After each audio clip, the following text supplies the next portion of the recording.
Okay, so we're gonna start making some fresh pasta today. What I'm gonna do is kind of one of the more simple types of pasta you can make at home. As you can see, I do have a pasta machine here. Absolutely not necessary, it just makes things a lot easier. If you wanted to roll the pasta out with a rolling pin or with a wine bottle or anything like that, that would be fine. When I get into the technique, I'll kind of show you how you would do that alternatively. But this, if you have one of these or you have the means to buy one, they're not terribly expensive. They're under $100 and it comes with a whole set with all kinds of different things to cut with and all that stuff. So they're really a good investment, especially if you plan to be making a lot of fresh pasta. I would say they're pretty essential. I also here have what they call a bench scraper. It's just to be able to scrape up the dough, but if you don't have one of those or you don't want one of those, you can use the edge of a good spatula or even the edge of a back of a knife, but don't use one of your good knives. Use kind of a crappy knife because you want to use good knives for cutting and not for utility purposes, but I'm going to use my bench scraper.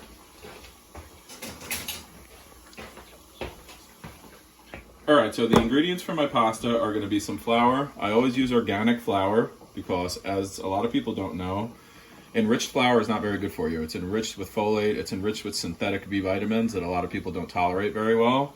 And I try to use heritage wheat flour as often as possible. This is not heritage wheat flour, it's just organic flour. But heritage wheat doesn't have any of that modified, horrible GMO garbage in it. And when a lot of people react to wheat, you know, people have gluten sensitivity and stuff like that, 9 times out of 10, it's the way the wheat is modified and the additives that they put into it. So you want to get as pure heritage milled flour with no additives as possible, unbleached, unbromated they call it. King Arthur is a good brand. They don't have heritage, but they have good organic flour. That's what this is. So you're going to start, this is 4 cups of flour. It's going to be what we're going to use in total, but I'm only going to put about 3.5 out onto the board at first to get started. Going to leave myself in there a little bit because this is going to be flour that I'm going to use as like my bench flour to keep things from sticking. So you make a well, and I have a funny story. My mom told me once when she was a kid, she asked my grandmother how to make pasta. My grandmother had a little bit of an accent. She said, you know, Corinne, you make a well. And she said, don't worry, Mom, I'm going to do it good. I'm not, you know. And she said, no, Corinne, you make a well. You know, not that I'm telling you to make it well. This is how you make a well. You know, you just put your pasta out like I did. You kind of spread it out with your hand a little bit there. And then we're going to use 4 eggs. So I can crack them one-handed, but I'm not doing that for you because there's no need to. And you want to just make sure you get no shells in there. I'm going to do that one-handed just for show you that I'm not lying. See, no shells, nice and clean. And we're going to put a little bit of extra virgin olive oil in there.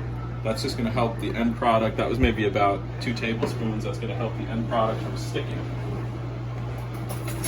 excessively. So now here, you can mix your eggs up right in the center of the well here. You're not worried. As long as you build your walls nice and high, you're not going to be worried about any egg pouring out. So this is, like I said, is going to be a long pasta. I'm going to do some tagliatelle that we're going to cut by hand. That's what's called a pasta lunga in Italy. There's also pasta corta, which is a cut pasta, which is like an extruded short pasta, which you need more machines for. You know, there's all kind of things that you can make at home. There's all kind of different pasta techniques, but we're going to keep it pretty simple today. There's a lot that I could show you how to kind of make at home with the tools that you have, but we're going to do kind of the simplest one that you could get into making as soon as you want to. So you start to draw from the edges of the well. As this starts to get thicker and thicker, it starts to get more manageable. Always keeping the walls of the well intact so you don't spill out all over your board. You keep drawing from the sides that look like you haven't drawn that much from them. Try to keep it all in the center, keep it from spilling out. Let your well kind of expand a little bit. Let it get stiffer, stiffer, stiffer. Keep on going in with a little more flour. When you get about half the flour in there, it's going to get manageable enough for you to get rid of the fork. As you can see, I was doing it with a fork, don't have to say that. And you come in with your hands and you start to kind of blend with your hands a little bit. And then the dough will start to come together. It's still going to definitely feel a little bit wet. You're not really working it at this stage too much. You're just trying to get everything incorporated so you don't get flour all over the place. And you kind of get all the flour to be nice and hydrated and mixed with the egg. You can do this, you know, there are plenty of pasta recipes. There's a lot of pasta recipes that only use water. I personally like to use eggs for pasta rather. You know, usually pasta that is only made with water is better for making dry pasta. So we're actually gonna have this be fresh pasta today. It's a little dry in my kitchen, so this is kind of the art of knowing how much or how little flour to use. It's a little bit stiff, but that's okay. What we can do is we can push a little bit of this excess flour off to the side, and that, as it starts to kind of work through, we'll scrape up our bench a little bit. As we start to work the pasta, this will all eventually get worked into it. It may seem a little bit dry now. Getting it on the floor, that's okay, that will happen. And you start to knead, and at this stage it's going to be very, very stiff because it's got to go through a resting period for 30 minutes, which I'll show you when you're going to be doing that.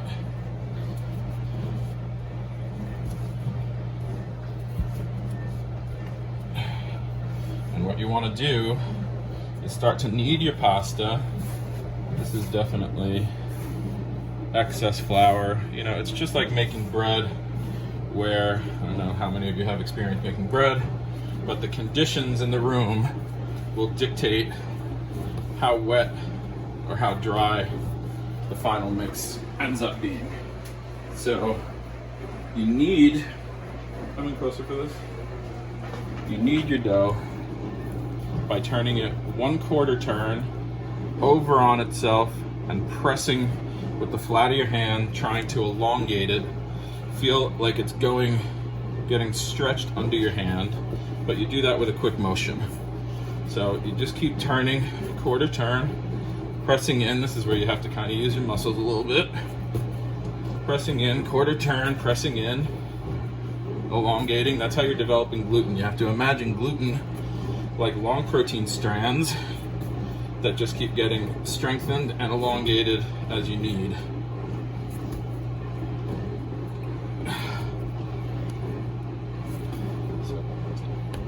Okay, so we're back again, and you know, I kneaded the dough for about 5 to 6 minutes, the way I showed you, the 1/4 turn, the elongation, and then I rested it, wrapped in plastic wrap, for 30 minutes. Then you end up with this smooth, beautiful piece of dough. You know, one thing I'll say is that egg size really matters. You know, the recipe calls for extra large eggs. I think my eggs were a little bit on the smaller side, and also my my room is very warm and dry here, so it will be affected by things like that. Maybe start out with 3 cups of flour, because you can always leave flour out. You can't, you know, take it away once it's in there. So now at this point, I'm going to start to cut my pasta dough into kind of some more manageably sized pieces. Again, using a knife that we don't really care terribly much about, because I'm not cutting on really a proper surface here. So I'm going to leave some on the side. We're going to start with the first piece we're going to work with. Use as little flour as possible, just like a light dusting, light sprinkling, just enough to kind of get it where it's workable. That the olive oil that we put in here is going to be very helpful with having it not stick. So you don't really need that much flour. I'm also going to put just a tiny little dusting of flour on the pasta machine. As you can see, I used my very useful vodka bottle to kind of thin this out a little bit and getting it ready for putting it through the machine. I'm going to just roll it a little bit. You start on the largest setting on the machine and just have it thin enough where it wants to be able to start working itself in there. The largest setting on this one is a 7. So you start kind of feeding it through. You know, it's not a race. You don't have to do it terribly fast. At this stage, I like to then fold it over again. You know, you're not trying to work the hell out of it, but I do like to give it a little bit extra work, so it only just helps develop the gluten a little bit more and helps make a stronger pasta. You don't want it to be tough, but you also want it to be strong enough to hold together and be nice and cohesive. So then, one setting at a time, you start to kind of feed it back in, making it thinner and thinner each time as you go. As we get down to the thinner settings, I may double it over again and put it through again.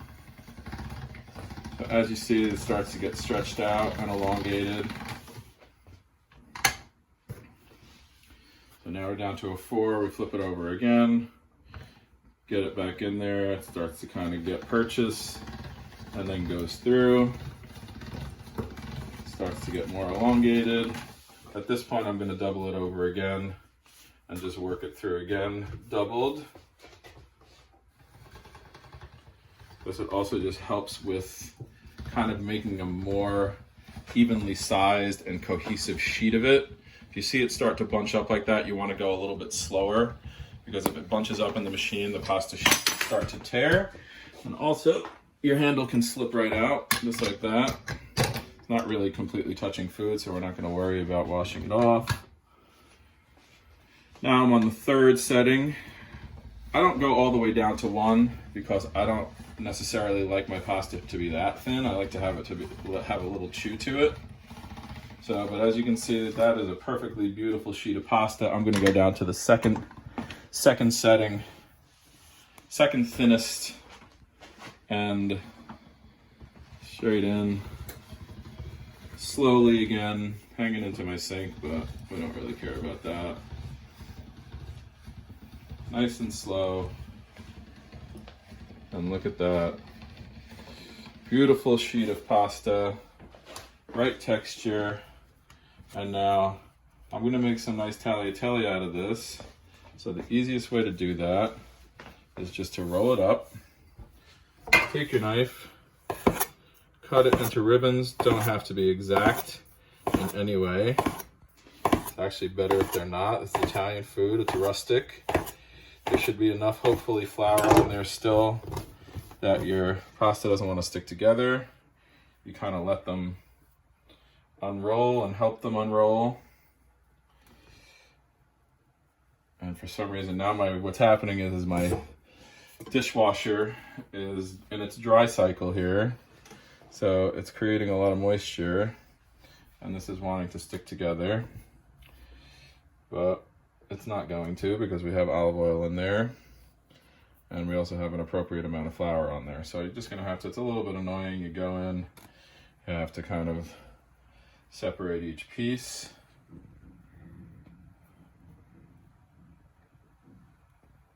Make sure this isn't doubled up at all.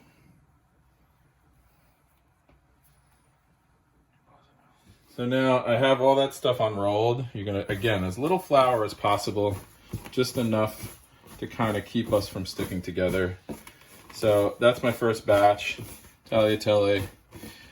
You know, at this stage, you could also, if you wanted to hang your pasta and make dried pasta, you could hang this up, but that would be based on the water flour, the water pasta recipe that I didn't do. I actually did an egg pasta. Egg pasta is a little bit nicer for fresh pasta because it puts some protein in there and it makes it have a little bit more chew to it. You know, in Italy, dry pasta is usually preferred because dry pasta is able to be al dente, and that's really what you're supposed to be going for with your pasta. It should always be al dente, it should always be to the bite, it should have a little bit of firmness to it. And fresh pasta, it's kind of hard to have it be quite as al dente. So egg pasta is great for fresh pasta because you get a little more protein in there and it makes it have a little bit more chew. So I'm actually just going to work through the rest of this pasta now off the air, and then we're going to move on to making our finished dish, our pasta with our sauce. All right, so here we have our pasta that's all been cut and shaped, not excessively floured, but it's all separate. It's all nice and pretty. We have our boiling water. You want it to be rolling heavy boil. And we're going to put some salt in. For this, I'm just using the Diamond Crystal kosher salt that I said I like to use sometimes because I don't want to waste real fancy salt just on that. So also get back to a nice rolling boil. I'm going to put the lid back on for a second. And I have some of my pasta sauce in a pan here. You know, a lot of pasta, especially in America, is overdressed. You want pasta to be dressed like a salad. You want it to be well coated, but you know, it's about the cohesion of the sauce in the pasta. It's not supposed to be sitting in pools and pools of sauce.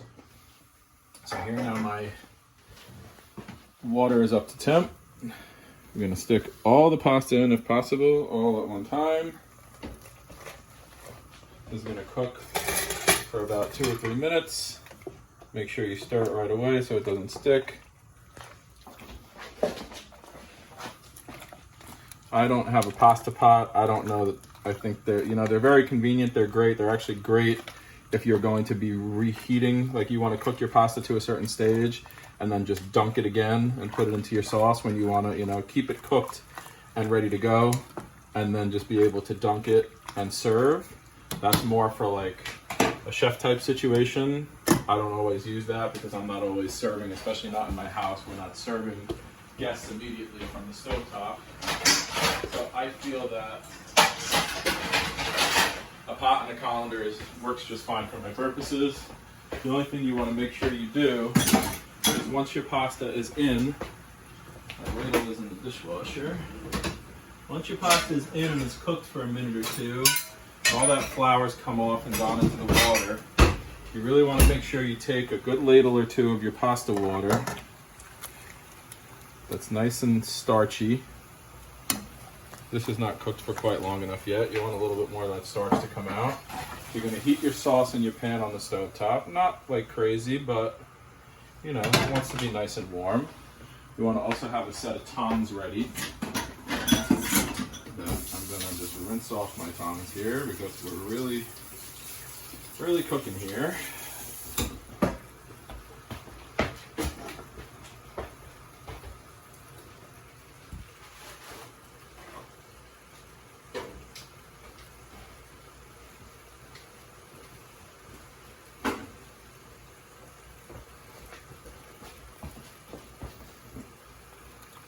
Now, pasta's been in for a little minute, starting to come up to temp.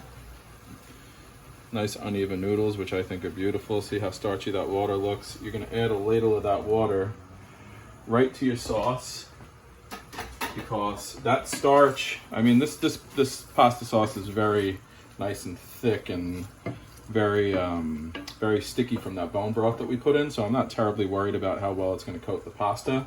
But the reason why you would put a little bit of that pasta water in is so you get some of the starch from there. It just helps it adhere to the cooked pasta a little bit better. So we're starting to come back to a boil here. So that means that this is going to be ready in maybe another 30 or 40 seconds.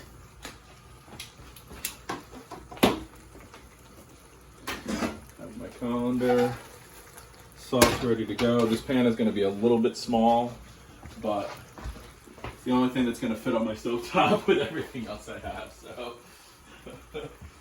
that's the scenario. So pasta is now cooked.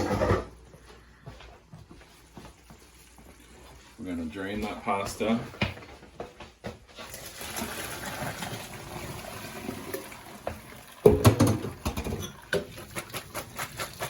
Any little bit of pasta water that's left in there, definitely never rinse it at this stage. I see sometimes people sometimes ask me, am I supposed to rinse my pasta off? Absolutely not. You want that starch to stay on there.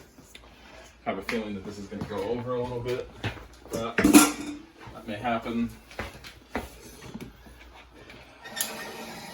So then you just lightly toss your pasta through, making sure it's getting nice and coated with all that sauce. This should be done on the heat. Turn your heat all the way up, because now you're reducing the sauce a little bit and you're actually cooking the sauce into the pasta, which is what you want to do. This is actually going to cook here for maybe another additional minute over high heat, so it really cooks the sauce into the pasta. This is going to be a nice, properly dressed bowl of pasta for us. And as you can see, we really stretch the meat. This is not all about the meat. The meat is in there. The flavor of the meat is definitely in there, but it's more about the noodles and the delicious tomato sauce.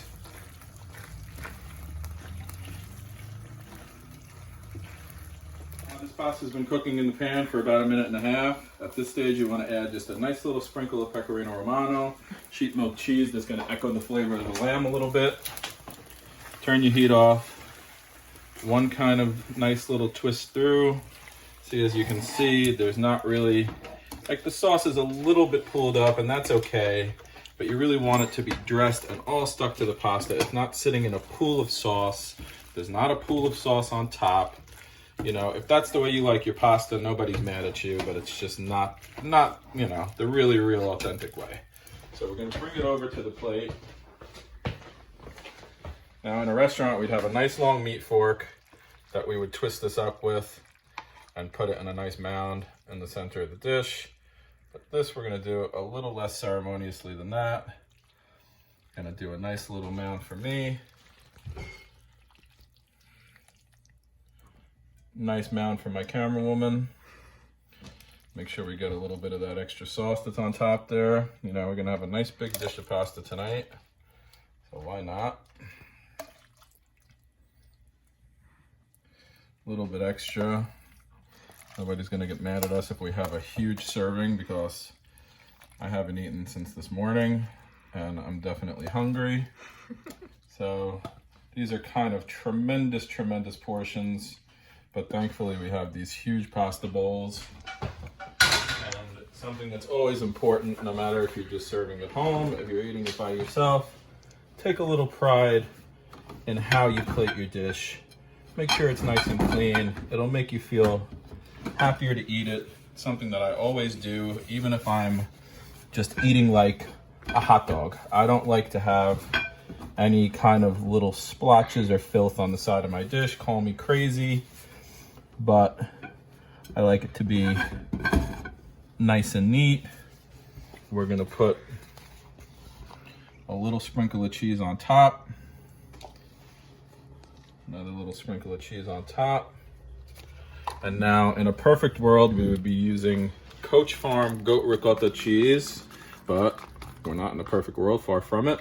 So we're gonna give us each a little dollop of ricotta cheese on the side. This is regular cow milk ricotta from Calabria.